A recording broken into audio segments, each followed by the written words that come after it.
susunod na programa ay nagpapatuloy dahil sa inyong pagmamahal, donasyon at kaloob sa Greg Durante Ministries.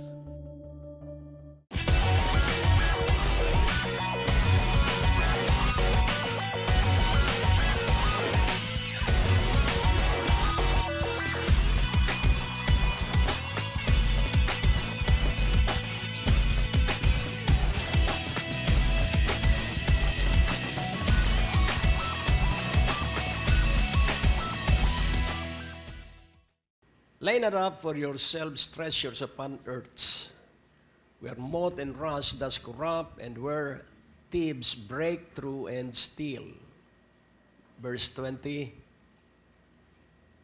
But lay up for yourselves treasures in heaven, where neither moth nor rust does corrupt, and where thieves do not break through nor steal. Verse 21. For where your treasure is, there will your heart be also. So, hilingin po natin sa Diyos na ang maging kayamanan natin ay ang Panginoong Hesukristo. Kapag ang kayamanan natin ang Panginoong Hesukristo, ang ating puso ay laging mapapa sa Kanya. O Diyos aming Ama, salamat po sa sandali at pagkakataong ito na kami ay muling nagkakatipon upang ipagpatuloy namin ang aming buhay na pakikipag-ibigan sa iyo at upang ganap na aming mapagtagumpayan ang lahat ng mga mahiwagang bagay na hindi namin kayang maunawaan ni maintindihan. At kailangan ka namin at aming hinihiling ang iyong pagsama. Sa kapuspusan ng iyong Espiritu at sa makapangyarihang pangalan ni Jesus na aming Panginoon. Amen. At atin pong unawain, ang pinakamahalaga po ay puso ng isang tao. Kapag ang puso po ng isang tao ay nagkasakit, magkakaroon po ng iba't ibang damay-damay na sakit sa katawan. Kaya napakahalaga po na malusog ang puso ng bawat tao. At nais ko rin inyong maunawaang mabuti. Pwede tayong mabuhay na walang agam-agam at alalahanin. Payag ka ba na pwede kang mabuhay na worry-free? Amen. Pwede po yun. Pwede po. Kaya nga, sabi mismo ng Panginoon, huwag kang mag-alala sa iyong kakanin, iinumin at daramtin. So, napakahalaga po yun na utos ng Panginoon, huwag mag-alala. Bakit po ba nag-aalala? Bakit po ba maraming nakagugulo sa ating isipan? Dahil tayo po ay nakaugnay sa nakaraan at nakatingin tayo sa hinaharap. At kung mapapansin po natin, kailangang mapagtagumpayan mo ang nakaraan at ang hinaharap para mabuhay ka sa kasalukuyan. At ang titulo po ng mensahe bago ko makaligtaan, Impossible, Turn to a Higher Power. Marami pong bagay na imposible. Pero nais kong inyong maunawaan, kaya maraming imposible sa ating buhay at sa ating paligid para maunawa natin na kailangan natin ng Diyos. Kapansin-pansin ang research na lumabas few years back sa Amerika na every 2 hours, 35 suicides were committed. Every 2 hours po yun. And then in 120 seconds, one person become insane. So yun po ay facts and figure na 35 ang nagpapakamatay.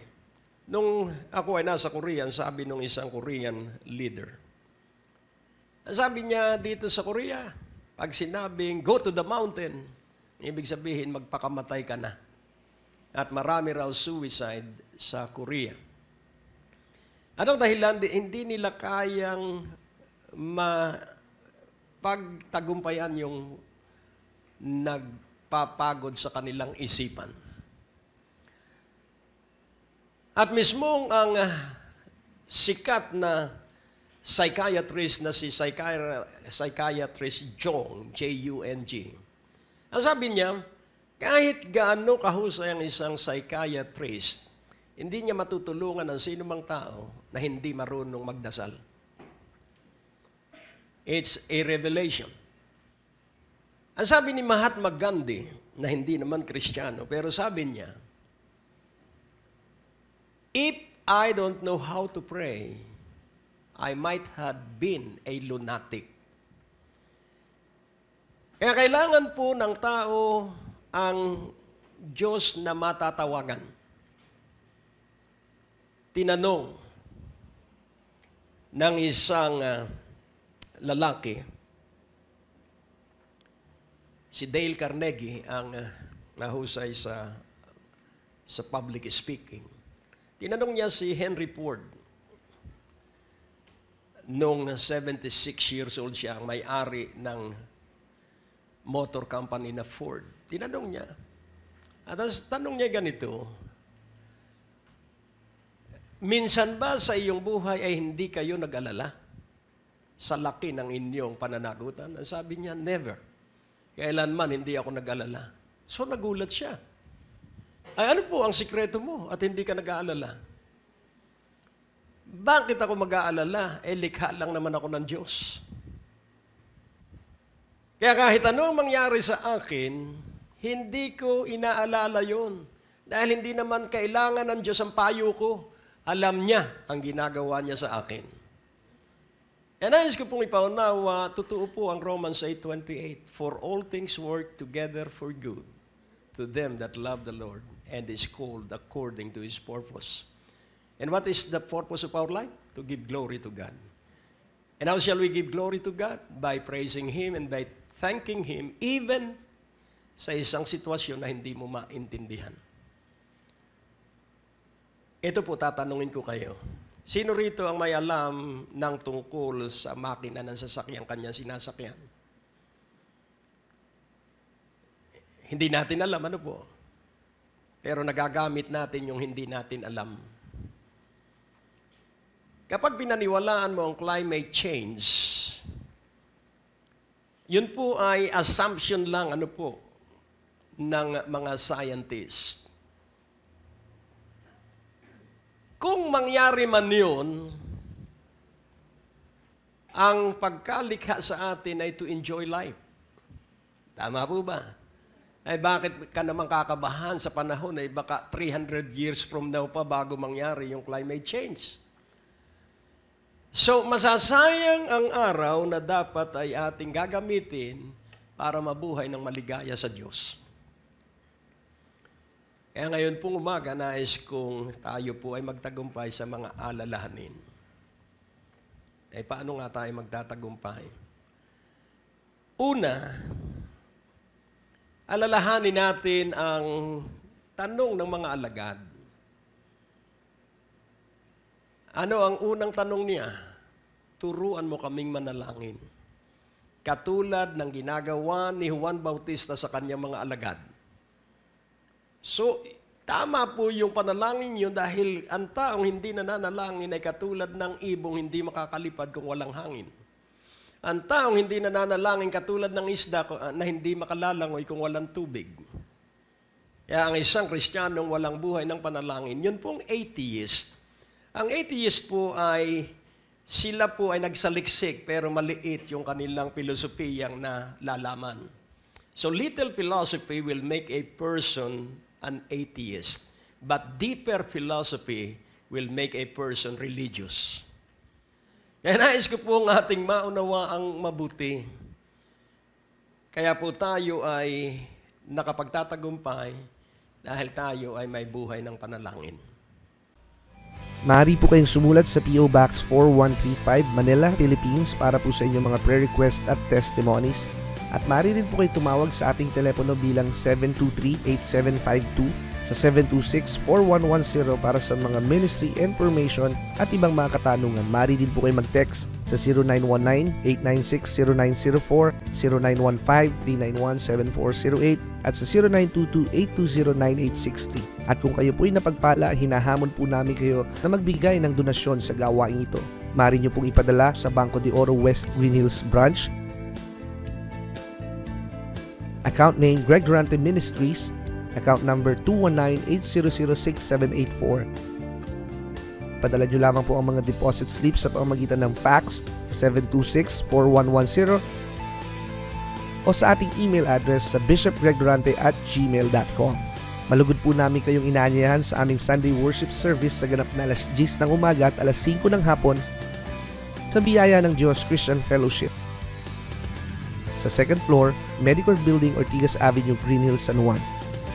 At maaari nyo rin pong bisitahin ang ating website sa www.gregdurante.com para sa mga preaching resources at iba pang detalye ng ministeryong ito.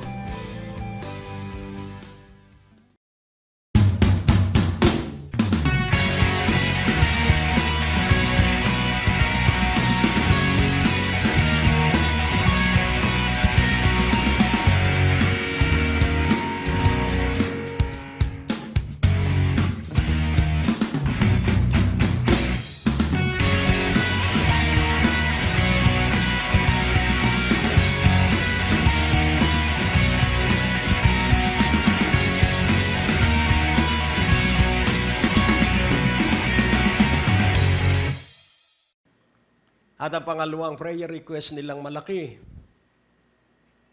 Ang sabi nila, increase our faiths, because the just shall live by faith. We walk by faith, not by sight. So ang buhay po ay pananalig lang. At ang pananalig ay paniniwala, pagtitiwala at pag-asa sa Diyos. Kaya ba'y naniniwala na Diyos ang may control ng lahat ng nangyayari? Ikaw ba'y naniniwala na ang Diyos ang may alam kung ilang taon kang mabubuhay sa ibabaw ng lupa? Ikaw ba'y naniniwala na alam ng Diyos kung kailan ka mawawala ng trabaho? At alam din ng Diyos kung paano ka ibabalik sa higit na mas magandang hanap buhay kaysa iyong inalisan. Laging tandaan mo, God is a positive God. At kapag siya ay nag-alis ng isang bagay sa atin, doble ang ipapalit niya doon sa nawala. Kung magsasanay lamang tayong magtiwala sa Diyos. At kapansin-pansin na dapat magkaroon tayo ng major subject sa ating buhay. Ano sa palagay mo ang dapat mong pag-aralan? Maaaring sabihin ng iba, dapat po matuto tayong umibig dahil yun po ang dakilang utos. Well, good. Dahil ang pag-ibig ay kailangan natin. O maaaring sabihin ng iba, kailangan tayo laging nagagalak. Kailangan tayo ay may prinsipyong tao. Maganda po yun. O kaya kailangan tayo matiisin. Maganda po yun dahil nasa Biblia lahat yun. Pero ano nga ba ang pinakamahalaga? Ang sabi ng Panginoon, na araling dapat nating pagkadalubhasaan. Learn of me, for I am meek and humble of heart. Ang nagtakwil kay Lucifer mula sa langit ay ano? Pride. Ang nagdala ng sumpa kay Adan ay pride. At yung hindi natin sisiyasatin ang ating sarili, one of the idolatry that go unnoticed is the idolatry for self, yung pagsamba sa sarili. At nais kong ating maunawang mabuti sa Matthew 11:28. Kailangan magtagumpay tayo sa alalahanin. Come unto me, all ye that labor and are heavy laden, and I will give you rest. So, pansinin po natin, bago natin basahin pa yung susunod na talata, ang kailangan po natin rest. Marami pong napapagod kahit 10 oras na tumutulog sa 24 oras. Bakit kaya napapagod? Unawain mong mabuti, pag sinabing nasa kapahingahan ka, ang ibig sabihin, hindi kayo magkaaway ng Diyos. Hello? Peace with God is rest in the sight of God. Di po ba pag minsan tulog na tayo, bigla tayong makakaisip? Sabi nga nung isang lalaki na nakita niya sa kanyang ama, isang pastor ang kanyang ama at naging pastor din itong mga anak. Ang sabi niya, nagtataka ako sa ama ko. Nung siya ay 8 years old o 9 years old, hindi ko na matandaan kung anong age nung makita niya yung kanyang ama. Maghapong nakaupo sa study table, basa ng Biblia, tuloy-tuloy sa pag-aaral. At pag balik niya galing eskwelahan, nakaupo pa rin nag-aaral. Matutulog na siya, nag-aaral pa rin yung kanyang ama. At pagkagising niya sa umaga, nag-aaral pa rin yung kanyang ama. At tinanong niya ang kanyang tatay at ang sabi niya, hindi po ba kayo napapagod? At ang sagot niya, bakit ako mapapagod? Eh, nasa presensya ako ng Diyos. Naalala ko tuloy ngayon si Moses nung 80 araw na nasa presensya ng Diyos, walang pagkain, walang inumin. Napakahalaga po na maging tayong seryoso sa relasyon natin sa Diyos. Walang sinumang tao na magpapaunlad sa atin. Huwag ka pong magkakamali. It is only God who shall promote us. Come unto me, all ye that labor and are heavy laden. Do you qualify to this requirement? Sino yung tinatawagan ng Panginoon? All that labor and are heavy laden. Yung mga taong nagpapagal, kulang at kulang yung kanilang kinikita. Yung mga taong napakasipag, pero kapos at kapos. Hindi sumapat doon sa mga kanilang bayaran. At kapag ang tao hindi naging matalino na totohanang lumapit sa Panginoon, mag-iisip siya ng mga pamamaraan. And that is idolatry.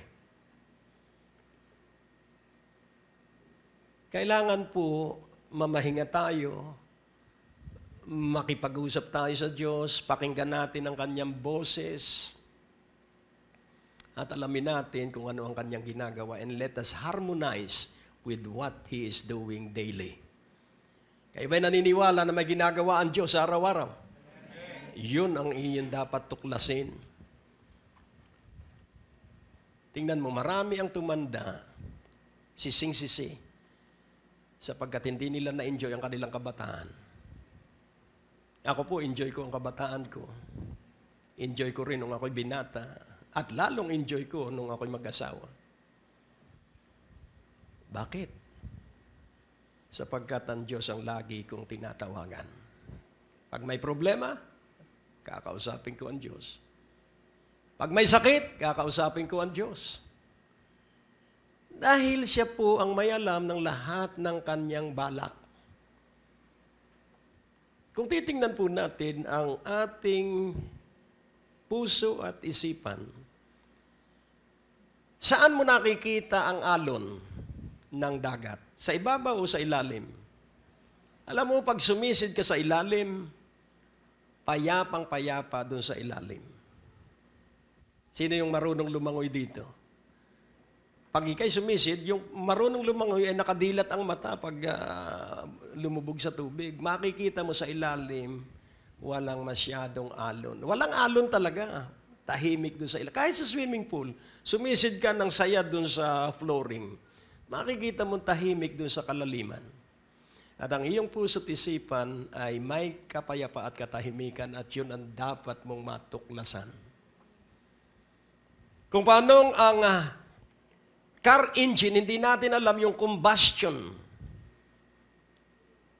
Napakasimple po ng prinsipyo, kaya meron tinatawag na 2-cycle engine, 4-cycle engine. Yun po ay alam nyo ba na high pressure yung ating mga makina?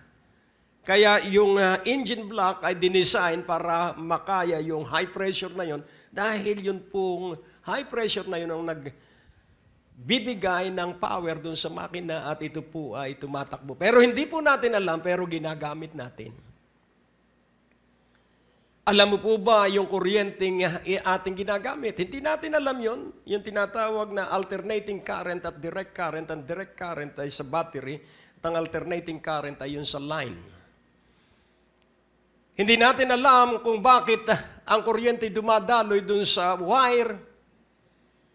At hindi na natin dapat alamin, basta ang mahalaga ay nagagamit natin ang kuryente. Umiilaw ang ating bumbilya at nagpapalamig sa ating bahay sa pamamagitan ng air conditioner, pero hindi tayo nagsisiyasat kung bakit nagta-travel ang kuryente.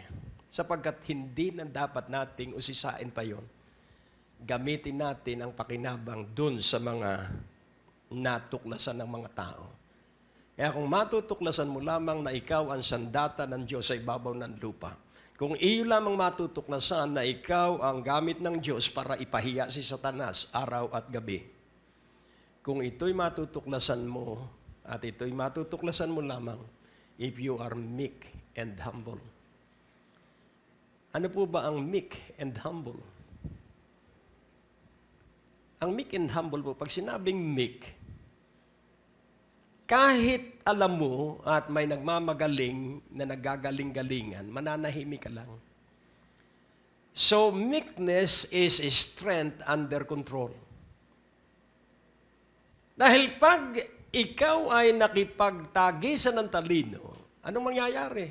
Magtatalo-talo lang yan. So, a meek person will allow somebody na nagagaling-galingan, hayaan mo na lang siya, o sige, ikaw magaling eh. Okay lang. Basta ako ang magtatagumpay. And what is humility? Humility is our ability not to trust ourselves. Ang ating kakayahan para hindi tayo magtiwala sa ating sarili at iasa natin ang lahat ay sa Diyos. At ang sabi sa verse 29, "Take my yoke upon you and learn of me, for I am meek and lowly in heart, and you shall find rest unto your souls." Saan po ba naroon ang worry? Nasa isip po, at ang isip po ay bahagi ng kaluluwa. At mapupunan mo na nagsisimulang mag-alaala ka pagtingin mo sa salamin. Magsisimulang mag-alala ang tao pag hindi na niya maisuot yung kanyang bestida. Ano ang alalahanin? Hindi po ang pagpapapayat, ang pagbili ng bagong bestida. Yun po ang lunas na ginagawa. Pero hindi po. Kapag lumalapad po ang ating waistline, it is a warning na kailangang mag-dieta tayo. Because overweight is not good for the heart. Ang sobra pong timbang ay hindi mabuti para sa isang puso. Kaya unawain nating mabuti, lahat po ng nangyayari ay may kahalagahan. Bakit po ba may taong laging galit sa iyo? Laging tandaan mo ang papel de liha. Sa ano ba ang gamit ng papel de liha? Pangkinis. So yung taong laging galit sa iyo, pinakikinis ka. Kung gaganti ka ng galit, tapos na, papel de liha ka pa rin, mas makapal ka. Nakukuha niyo po. Kaya nga po ating unawain. Mag-aral tayo. Ano ang pinakatampok na dapat nating mapag-aralan subject? Meekness and humility. Bakit po kaya sinabi ng Panginoon? Learn of me for I am meek and humble of heart. So sino ang ating pagtutularan? Hindi po ako, o hindi po ang iyong kaibigan o ang iyong mahal sa buhay. Dahil darating ang pagkakataon na pwede rin siyang mapundi.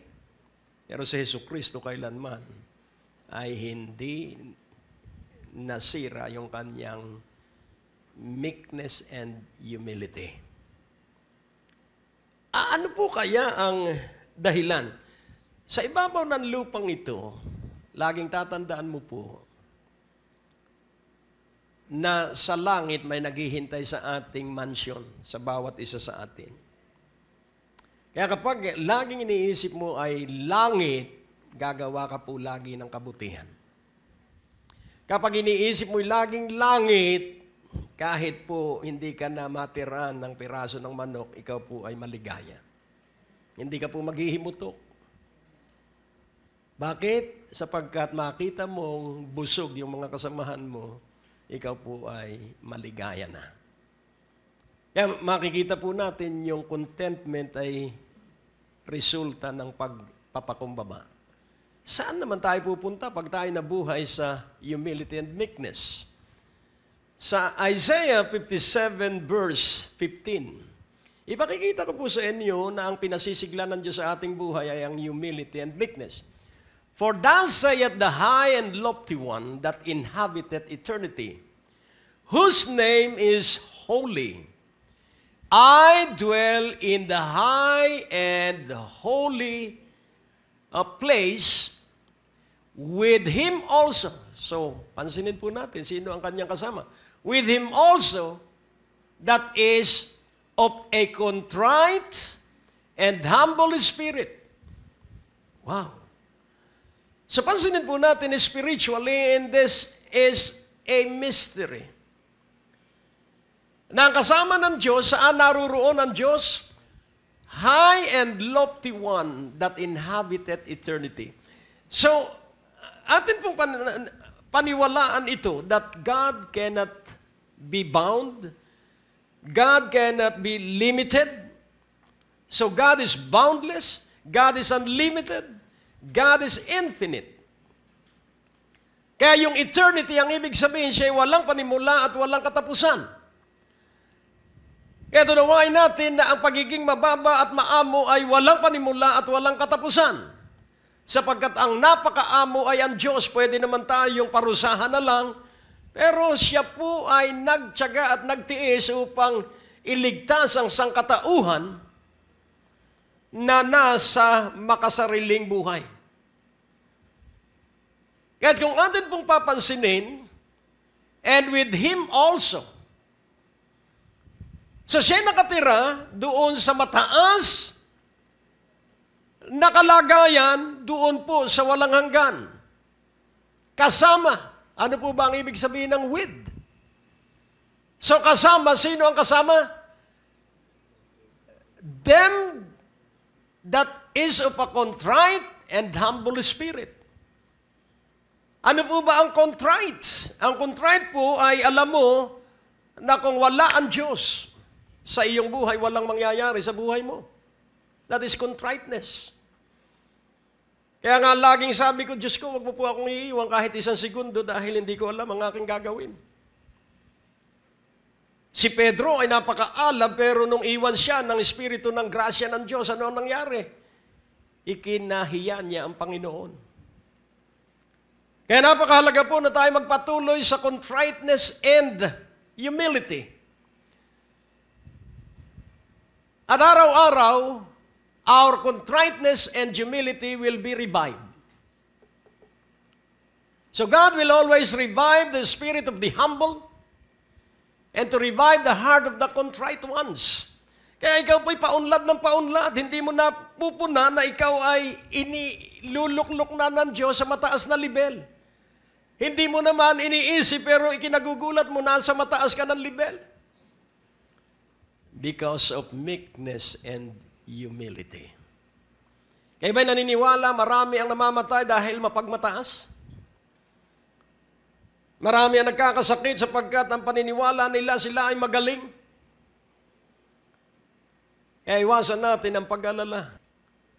At tayo lumapit lagi sa Diyos ng buong puso. At ang sabi sa verse 13 ng Matthew 11, verse 30 of Matthew 11, for my yoke is easy and my burden is light. Put on my yoke, for it is easy, and my burden is light.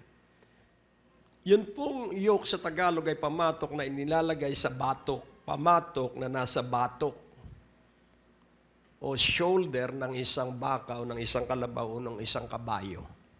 Isipin mo po yung karitela. So yung yoke ay yung nakalagay dito. Tapos merong 2 butas doon sa magkabilang dulo at doon itinatali yung karitela o yung araro. Hahatakin po yun. So, ibig sabihin, meron po tayong pasanin. Pero ang sabi rito, yung kabigatan ng iyong pasanin ay magaan. So, magiging magaan ang problema if you are yoked in meekness and humility. Kapag ikay nakasingkaw doon sa kababaan loob, meekness, kaamuan, kahit ano yung iyong dinaraan ng suliranin, ito'y magiging magaan sa'yo. Hello? Dahil hindi ka makikipagtalo sa Diyos. Sino nakikipagtalo sa Diyos? Panginoon, ang bihira ka naman po. Tapat naman akong magkaloob. Saka Panginoon, Friday, prayer meeting, prayer mountain, nag-iika po ako. Pag minsan, sobra pa ng piso. Pero Panginoon, kita mo po ang katapatan ko. Sige, magpatawad ka. Panginoon, wag po yan. Sige. At laging tandaan po natin, ang pagsubok po ay titingnan kung ikaw ay magtitiwala sa Diyos at hindi sa iyong sarili. Let go and let God. Ikaw ba hirap na hirap sa buhay? Kadalasan naghihirap ang tao, kakahiya eh. Sabihin ng mga ka-eskwela ko, ako ay mahinang klase. Nakakahiya eh. Baka sabihin ng mga kamag-anak ko, hindi muna ako uuwi. Uuwi ako pag ako ay may kotse na. Mamamatay na wala pang kotse. Atin pong unawain. Humility and meekness. Hindi po tayo nagpapaganda sa Diyos para maibigan tayo. Iniibig na tayo ng Diyos maging sino ka man. 3 katotohanan po ang paulit-ulit na pabalik-balik sa aking isipan. Rejected by men, accepted by God. So pansinin po natin, maaaring ikaw ay maraming kabiguan, pero kailanman ay hindi ka itinakwil ng Diyos. Mahal na mahal ka pa rin ng Diyos. Ang pinakamahalaga po ay paniwalaan mo na iniibig ka ng Diyos. Period. Huwag ka nang mabuhay pa sa nakaraan. Tapos na po yung nakaraan. Huwag mo nang tugay-gayan pa kung ano ang nangyari sa nakaraan. Hindi mo malalaman yun sapagkat ang sabi ng Biblia, hindi malalaman ng tao ang panimula. At hindi rin malalaman ng tao ang katapusan ng lahat ng bagay. Ang ipapaalam lamang sa tao ay kung gaano kahaba ang kanyang buhay. Kaya ang ating tungkulin ay kailangang malaman natin ano ba ang kalooban ng Diyos. Ano ba ang layunin ng Diyos sa aking buhay? Alam ko, mangaral ako ng mangaral. Magturo ako ng magturo. At hindi ako na hikayat ng anumang mga karangyaan ng mundo. Nagpatuloy ako. Kaya, kahapon po is 39 years wedding anniversary namin at parang nagpapanimula lang kami. Dahil sabi ko nga sa asawa ko kagabi, dahil may mga lakad ang bata, kaya mag-isa kaming dalawa pala kami. Dalawa lang kami sa bahay. At naalaala ko nung kami ikasal, bumabagyo din. Lakas ng ulan. Sabi ko, kakaiba ito. May kakaibang ibig gawin ng Diyos. Bagyo ng pagpapala, sabi ko. 39 years. Tapos isinulat ko, talagang nag-review ako ng mga kabutihan ng Diyos sa mga nakaraan naming buhay.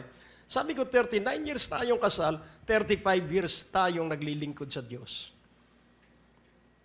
And then, 27 years na ako ay nangangaral sa radyo. At 26.5 years na ako ay nagpapastor sa iisang simbahan at ito ngayon. So makikita po natin doon at nakita ko yung commitment. Devotedly committed to that one calling. And then, sa television, 15 years. And then sa website. So, kapag ikaw po'y nag-focus, ikaw po ay laging sasamahan ng Diyos. Marami na ang taong nakasama namin at marami na rin ang nawala. Yung iba ay namatay na at yung iba naman ay iba na ang kanilang mga ginagawa. And nais kong inyong maunawaan, rejected by men, but accepted by God. Tiyakin mo lamang na ikaw at ang Diyos ay maalab ang relasyon sa isa't isa. Amen po ba? Hindi po mahalaga ang material na bagay. Dahil kapag ang tao po ay humigpit ang hawak sa material, hindi po siya mamamatay. Dahil yung kanyang pag-ibig ng higit sa material ay parang anting-anting po yan. Alam niyo yung anting-anting? Kaya matagal meron akong tiyuhin. Namatay na. Ewan kung gaano katotoo itong anting-anting. Bay, nabuhay uli. So natakot yung mga naglalamay. Hanggang sa iliwan niya yung isang bato at nagtatanong, sinong may gusto? Maliit na bata pa ako. So, ako po'y naniniwala na yun ay sa demonyo. Dahil ang isang taong kontrol ng demonyo ay ayaw mamatay. Pero huwag mag-alala, yung mga taong ayaw mamatay, darating ang panahon sa puot ng Diyos, merong makikiusap for 6 months. Makikiusap siya sa bundok, guhuan mo na ako. Ibig ko nang mamatay. Kahit siya guhuan ng bundok, hindi siya mamamatay hanggat hindi niya nalalasap yung bagsik ng puot ng Diyos. Pero hindi po tayo kasali doon. Ipinakikita ko lang. Kaya nga kung atin pong isa sa buhay, yung spirit of meekness and humility, spirit of contriteness and meekness, tayo po'y pauunlarin ng Diyos. Sabi nga ni Dale Carnegie, naalaala ko ang buhay ng aking tatay, kaya ako'y natuto sa isang buhay na walang inaalala. At ang sabi niya, mapalad na kung kami ay makatikim ng pagkain. For 40 years, nakita ko ang paghihirap ng tatay at nanay ko. Hanggang dumating sa punto ng buhay ng tatay ni Dale Carnegie, nasakay siya ng yung kanilang wagon. At nung nasa tulay na, nag-contemplate siya, natatalo na siya sa tubig. He desired to end it all. Pero naalaala niya ang laging panalangin ng kanyang asawa. Kaya mga kapatid, huwag mong titigilan ang pananalangin. Naalaala niya ang pananalangin ng kanyang asawa. At napigilan niya ang kanyang sarili na magpatiwakal. At napakahirap pa rin ang kanilang buhay. Pero after that, na matutunan niya na ipagkatiwala sa ang lahat-lahat sa Diyos, yung last 42 years ng buhay ng kanyang tatay at nanay, hinding-hindi na nila naranasan ang anumang alalahanin at anumang kahirapan. Sabi nga ng Biblia, if you live in righteousness and meekness, evil shall not be seen by you anymore in your life. Kung ikaw'y mabubuhay sa katwiran at sa kaamuan, aalisin ng Diyos ang masama sa iyong buhay at sa iyong paligid. Aalisin ito ng Diyos. Kaya nga po, anuman ang ating nakaraan, kalimutan po natin yon. At kung papansinin po natin, tanggap tayo ng Diyos. Maging sino man tayo at maging ano man tayo, gaano man kalaki ang ating mga kasalanan, tanggap tayo ng Diyos. Kaya nga siya nabayubay sa krus at namatay. Then ang pangalawang sumaksak sa isip ko, Paul rejected Jesus. Galit si Pablo sa relihiyon ng Panginoong Hesus. At kanyang inuusig ang mga mananampalataya at kanyang ipinapapatay. Pero sa lahat ng panahong yun, ang pag-ibig ng Panginoong Hesukristo kay Saul ay hindi nagbabago. Kaya't nung nasa kahustuhan na ang masamang ugali ni Saul, kinatagpo na siya ng Panginoon. At siya'y nahulog sa kabayo at biglang nabulag. At ang tanong agad ni Pablo, dahil may tinig siyang narinig, Saul, Saul, why art thou persecuting me? At alam mo ang sagot ni Saul, sino ka, Panginoon? At ang sabi sa kanya ng Panginoon, napakahirap, Saul, napakahirap na iyong sipain ang tuod. It is hard to kick the pricks. Alam niyo yung tuod, magputol ka ng puno. At yung ugat noon ay nakakabit pa sa lupa. Hindi mo po kayang tanggalin yun sa pamamagitan ng pagsipa. Kaya yun yung sinabi sa kanya ng Panginoon. It is too hard to kick the pricks. Ibig sabihin, ang ugat ay hindi mo kayang patayin sapagkat ang ugat ay si Jesucristo. Amen po ba? When the root is holy, the branches are holy. Mapapatay mo, Saul, ang aking mga sanga, pero hindi ako na siyang ugat. Kaya nais kong ating maunawaan, hindi po katanyagan at hindi po salapi ang kailangan natin. Ang kailangan po natin si Jesucristo. Rejected by men, but Jesus loved them anyhow. Then, ang pangatlong nakita ko, if you will commit your life, honest, sincere, and devoted in your commitment to Jesus Christ, your life will never be the same again. Gusto po nyo ng buhay na lagi kang namamangha sa ginagawa sa iyo ng Diyos.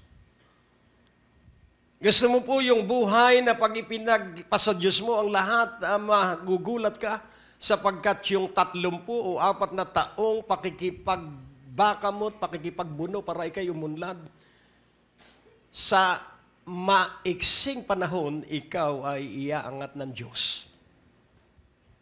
Ang hamon ko sa bawat isa, huwag ka nang magsikap pa sa ganang sarili mo, pumanatag ka sa kamay ng Panginoon at ang Panginoon ang pakinggan mo kung ano ang kanyang ipagagawa sa iyo.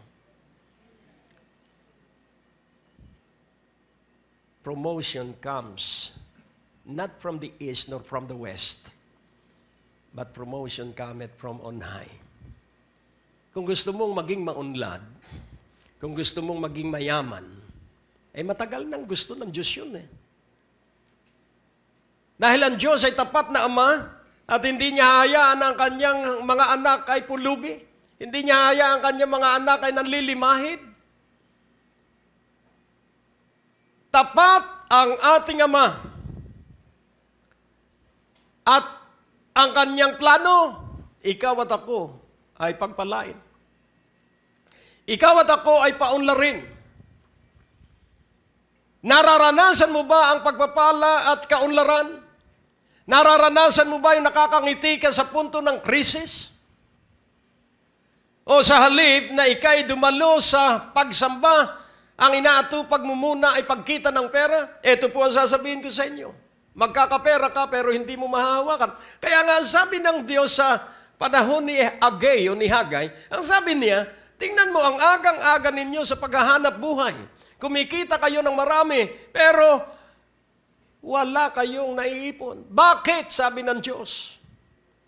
Sapagkat butas ang inyong sisidlan. Kaya't mapapansin mo, ang tao ngayon, ang daming kinakain, ang daming binibili ng tao. Ang daming pinupuntahan ng tao, they are pursuing pleasure. They are pursuing material things. Pero wala pong contentment, wala pong satisfaction, wala pong kaligayahan. Why? At ano ang palatandaan na walang kaligayahan ng tao? Napakaraming second-hand na mga gamit nila sa bahay. Hello? Sign of lack of contentment and lack of satisfaction. Pero it is only Jesus that can satisfy. It is only Jesus that can give us contentment.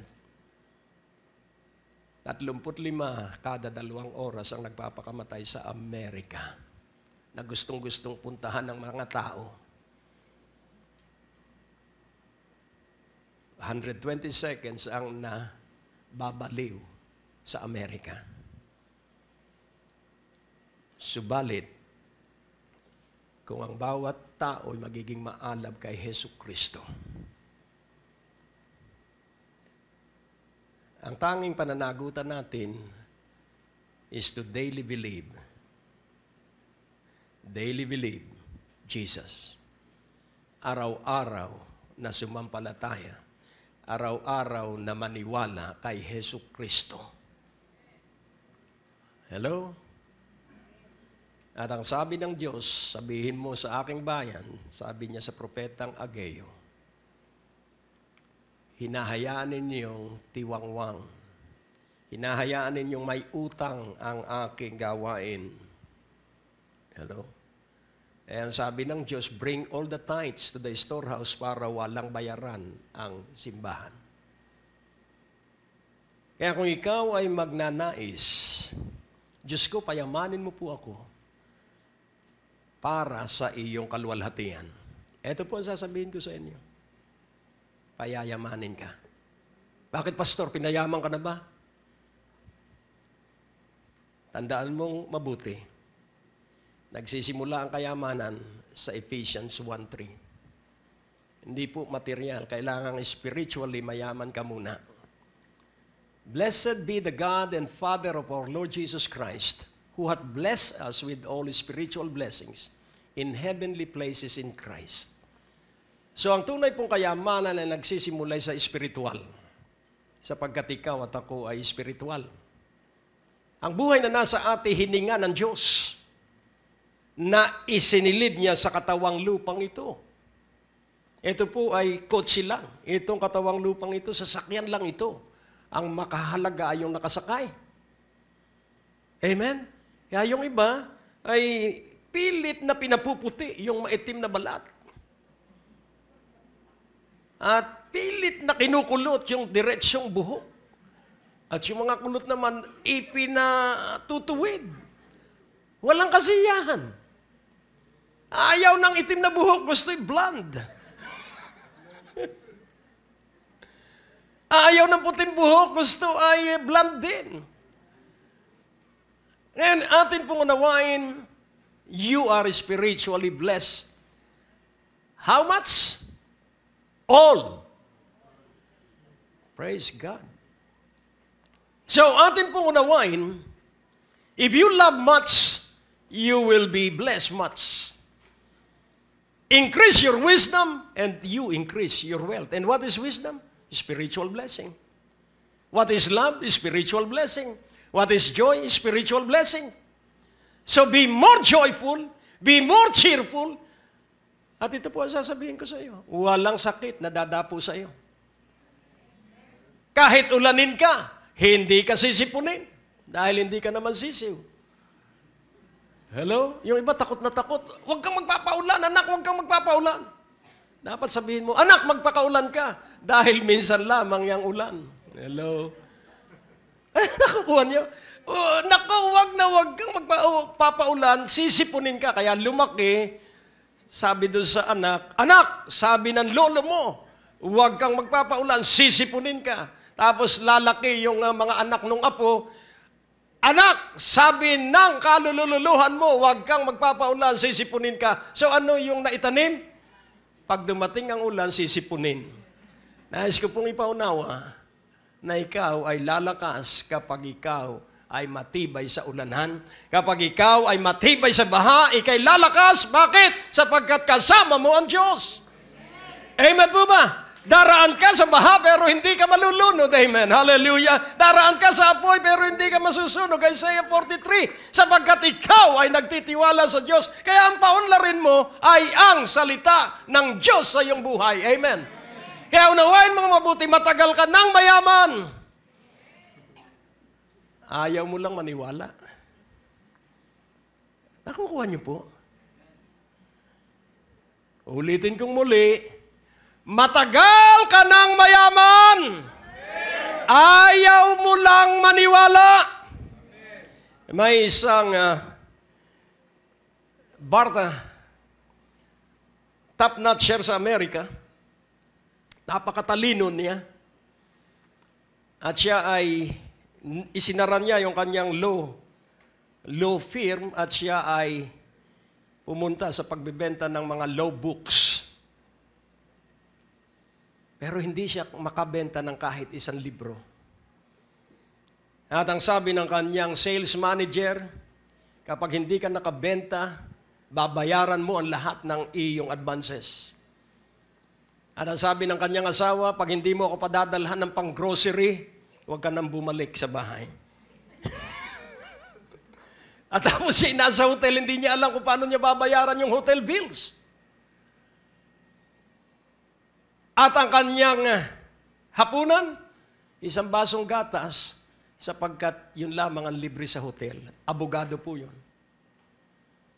At siya nag-isip, kaya sa Amerika po, tama po yung research, 35 persons commit suicide in 2 hours.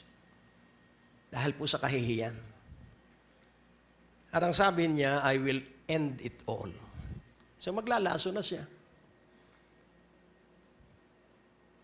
Pero, ang sabi niya, ano kaya ang aking gagawin? Ano kaya ang gagawin niya? Tapos, pagdilat niya, nakita niya yung Gideon Bible dun sa tabi ng kama. Binasa niya.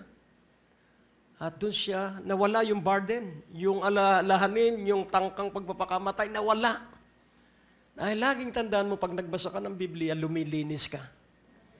Hinuhugasan ka ng salitang iyong binabasa. At nawawala yung burden na mabigat, ito ay inaalis. At nagkaroon siya ng self-confidence. At ang sabi niya, Diyos ko, from this time on, ikaw na po ang magbebenta. Karanasan ko rin ito. Kaya nakakakuha ko ng PO. Nung sandali na sabihin ko, Diyos ko, ikaw po ang magbebenta through me. At siya nakabenta at mula noon siya ang naging top grosser. Why? Because he surrendered himself to the hand of God. Kapatid, ano man ang buhay natin, magsimula kang ialay mo at isuko ang iyong buhay sa kamay ng Diyos. At ang sabi ng mga nakasaksi kay sa tagumpay ni David, the hand of God is with him. Laging tandaan mo po, kapag kamay ng Diyos, ang kasama mo araw at gabi, hindi ka po mag-aalala. Hindi ka po mangangamba, hindi ka po matatakot. Bakit? Lahat ng nangyayari. Kaya sabi ni Joseph, sa Genesis 50:20, ano ang sabi niya? The evil that you meant, God turned it for good, for the salvation of many families. For the salvation of much people. Kaya laging tandaan mo, kaya idinaraan tayo sa mga pagsubok para yung abundant life na binhi ng Panginoong Hesukristong nasa iyo lumitaw. Kaya nga kung titingnan natin dun sa aking kwento tungkol sa bottom of the sea, ang iyo pong katalinuhan sa iyong utak is still unused. Sobra po ang katalinuhan ng bawat isa sa atin at yun po ay lilitaw sa pamamagitan ng mga pagsubok at krisis. So develop the mind that is untapped. Magmina ka sa sarili mong isipan. Nariyan ang lahat ng iyong biyaya at pagpapala. At paano ito mangyayari? Be still and know that He is God. Learn of me, for I am meek and humble of heart. At ikagugulat mo ang mangyayari sa iyo. Your life will never be the same again. Rejected by men, but accepted by God. He rejected God, but still He is loved by God. So if you are in Jesus and every day, you always pray, who is the baptizer of the Holy Spirit? Ang sabi ni John the Baptist, I baptize with water, but the one coming after me will baptize you with the Holy Spirit. So every day, Jesus, puspusin mo ako ng iyong Espiritu. At laging tandaan mo, magkakaroon ka ng malawak na pangunawa sapagkat ang lahat ng mga pangako ng Diyos, ang sabi ng Biblia, eye has not seen, ear has not heard, kung ano yung malaking ginagawa ng Diyos. And to Him who is able to do exceeding abundantly above all that you can ask or think, according to the power that is at work in you. Nais kong iwan sa inyo ngayong umaga, may isang supernatural, dakilat pambihirang ginagawa ang Diyos through you. Ikagugulat mo yon sapagkat pag ito'y inilantad ng Diyos, hindi ikaw ang gumawa, kaya magdiriwang ka because salvation is not by our own doings. Ganon din ang kasaganaan, ganon din ang kaunlaran, it is courtesy of Jesus Christ. At maunawaan mo, from this time on, pag isinuko mo ang buhay mo kay Hesus Kristo, maibebenta mo na kahit po ang pinakamataas na gusali sa Makati. Amen? When you are in the hand of God, and make sure that you are in the hand of God, hindi ka po makakaranas ng pagkatalo. Mabibigo, pero hindi matatalo. Malulugmok, pero hindi malulungkot. Sapagkat in Jesus, we are more than conquerors, and in Jesus, He makes sure and assured us that He will give us triumph every time, everywhere. Ikaw ay magtatagumpay. Bow down your head and let us pray. Aming Ama, dakila at napakabuti, kami po ay sobrang iniibig mo. At hayaan mong ang bawat isa ay magsimulang magtiwala sa iyo. At yung maunlad na buhay na dala mo, Hesus Kristo, at ito'y buhay, ay makita sa bawat isa. At ang kabutihan mo, Ama, ay malayang iyong maisagawa. Dahil kakaiba ang iyong mga dakilang inihanda sa bawat isa. At mula ngayon, sa magpapasya na mabuhay sa iyong kamay, ang kaunlaran ay mangyari, ang kasaganaan ay maganap, at ang kagalingan at magandang kalusugan ay magpatuloy. Sa iyo ang kalwalatian, sa pangalan ni Jesus. At ang bawat isa ay nagsabi ng Amen. Amen. Ang Diyos po ay napakabuti. God bless you po. May mga na-miss ka bang broadcast ni Pastor Greg? Huwag malungkot, maaari mo na itong balikan sa pamamagitan ng pag-log-on sa www.greggurante.com. Doon sa ating website, i-click lamang ang mga video preachings na nais mong mapakinggan, English o Tagalog o anumang mga title na nais mong panoorin, at 24 hours, 7 days a week, mapapakinggan at mapapanood mo si Pastor Greg. Naniniwala kami na sa pakikinig ng salita ng Diyos, nandoon ang paglago at pag-unlad ng inyong mga buhay at mararanasan ninyo ang biyaya ng ating Panginoon. Inaanyayahan po namin kayong makinig sa aming mga radio program.